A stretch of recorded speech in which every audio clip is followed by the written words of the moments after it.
everyone, Cheryl here. Thanks for joining me today. I have a April 2020 bullet journal layout for you. I have been working on this video for a very long time, and I know it's a little late coming since it's the 12th of April. Happy Easter, by the way, for those of you who celebrate.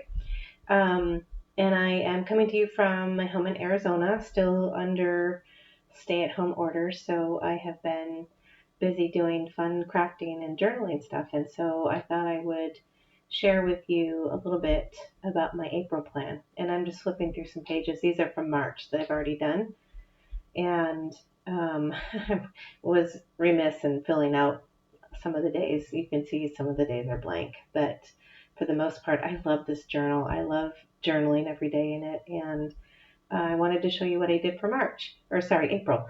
So my April theme is the crocus, and that's just always, whenever I see crocus blooming, it's always the first thing I think of is, oh, spring is here. So I found this really great quote from Lila Rogers. So it goes on to say, first a howling blizzard wakes us, then the rain came down to soak us, and now before the eye can focus, crocus. And I just thought that was a really cool poem. So I am hand drawing all of my crocus. So throughout the rest of this journal, you will see, sorry, it's my text going off. You will see me hand drawing and hand painting crocus for the first time ever. This is the first time I've ever tried to draw a crocus, and it's harder than it looks, to be honest. But I had to sketch everything out first, and then I'm just basically tracing over the pencil marks that I had. And then I'm going to show you how I watercolored them in as I go. So rather than bore you with my commentary, I thought I would just turn on some music and let you just watch me go through this. I have the speed in about 4 times the speed, so otherwise this would be like an hour and a half long video, because it really did take me some time to do this.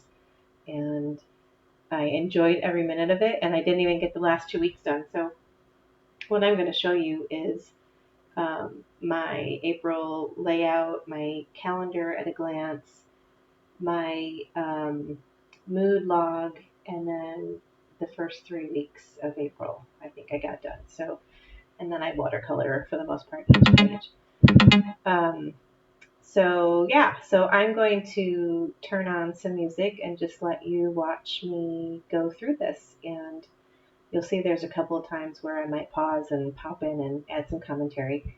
And anyway, I hope you enjoy, and I'll get to it.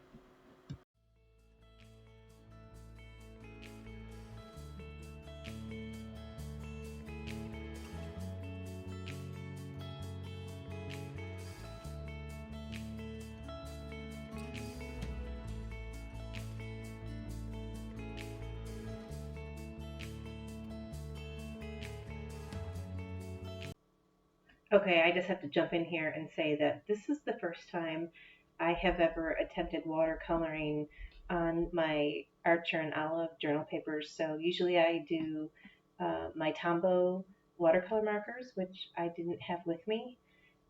They're back in my Washington home, and I do have Copics with me, but Copics will bleed through really bad, even just with a light coat of ink, of alcohol ink. It will definitely soak through the pages, even though they're pretty thick. So that's why I opted to go with watercolor. And I'm being very messy. I am not a neat watercolor painter by any means at all, and I don't claim to be very good at it either. I kind of enjoy it, and the messier the better. For me, I really like that loose watercolor feel. So it was not attempting to achieve perfection here by any means, which I'm sure you can already tell. So I just wanted to add that. And if you wonder why I keep flipping the pages, it's because I'm worried that the watercolor is going to bleed through to the page underneath. So if you see me randomly flipping back and forth, that's what I'm doing. I'm just constantly checking to make sure that the water hasn't bled through. And you can see I do a great big oops coming up very soon. That upset me, but there wasn't anything I could really do to fix it. But you'll see that coming up here shortly. Okay, back to the music.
Okay, so here I just have to jump in and say that recall I don't have my Tombow watercolor brush markers with me, and all I had were these Crayola watercolor markers that I got at the drugstore for like $6 or something. They don't bleed through, but my goodness, they do not blend. So I was attempting to do a pink crocus and blend it into a light purple, but that did not work. And so now I have a very dark violet color purple crocus, which, you know what, in the end, it's fine. I was really kind of bummed that I just didn't stick with the watercolor theme all the way through. I don't know why I decided to try something different on this page, but um, you know what? In the end, it's fine. So this mood tracker is really kind of cool, and it's every little segment of the circle represents a day of the week, and I just color in what my mood is for that day. So here I'm moving on to the first week of April in my April spread, and I'm doing a rounded corner block for each day, and I realized that my acrylic stamping blocks worked perfect for the width of the rounded edge that I was going for. So what you're going to see here in a second is me pulling out one of my acrylic blocks and using it to trace the corners. And I don't bore you with doing all 7 days of this, and I'm off camera a little bit. But basically, you get the idea. I'm just taking my acrylic block and I'm tracing um, around the corners so I have these nice rounded edges for each day of the week for my weekly spread.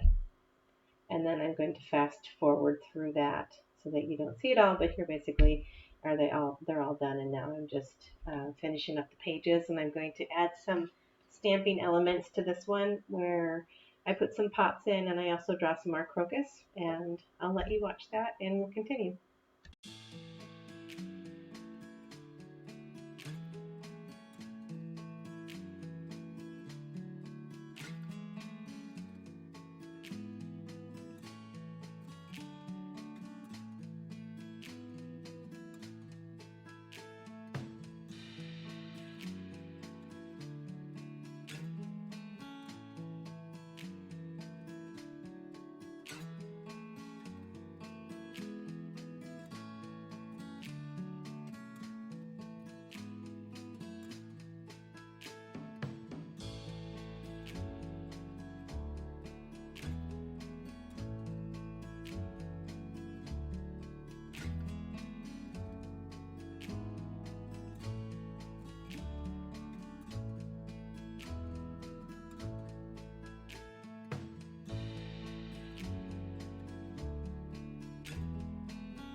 Okay, here I am starting the final weekly spread that I'm going to show you today in this particular layout, and this is my favorite by far. I really had a lot of fun playing with teaching myself how to write in this scripty font, and um, it was easier than I thought it was going to be. I'm always so envious of everybody I see when they are doing script lettering, and I just feel like it's unobtainable for me. But with just a little bit of practice, I thought this turned out really cute, and it's not hard at all. Um, like I said, I pencil everything in, and then I just go over it with my fine liner. But I just thought it really turned out well on this particular layout. So I have my typical notes section, and I have my cards to make section that I basically have that I like to keep track of every week, and then meals for every day, and then I of course I have a cute little quote up here: "Spring, the music of open windows," and I love open windows. I love to get the fresh air in my house. I'm not a big huge fan of air conditioning, but anyway. And then I also track on every week my hydration. And boy, since we've been with the stay-at-home stuff, I have not been good. I've been hydrating with wine more than I've been hydrating with water. So um, I think we're all going to need to go on a big detox when this thing is over with. But anyway, um, so I'm just going to let you enjoy the final little bits of this video with me watercoloring the center crocus piece, and then I'll be right back.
Okay, if you guys are still here with me, I applaud you for hanging out this long. This was a little bit of a longer video for me, but I wanted to do a final flip through. So here is my April spread, and here is my month at a glance. And I did add some washi tape and a little smile stamp at the bottom. Here is my mood page in the first half week of April. First full week of April, and I did a little stamping and some coloring on this page. Also added some washi tape. And then the final weekly spread that I have for you. And there's just watercolor in this one. So I hope you enjoyed this video, and if you did, I'd love for you to give me a thumbs up and maybe leave a comment for me, and I'll always reply. Thanks again. Have a great day, guys. Bye.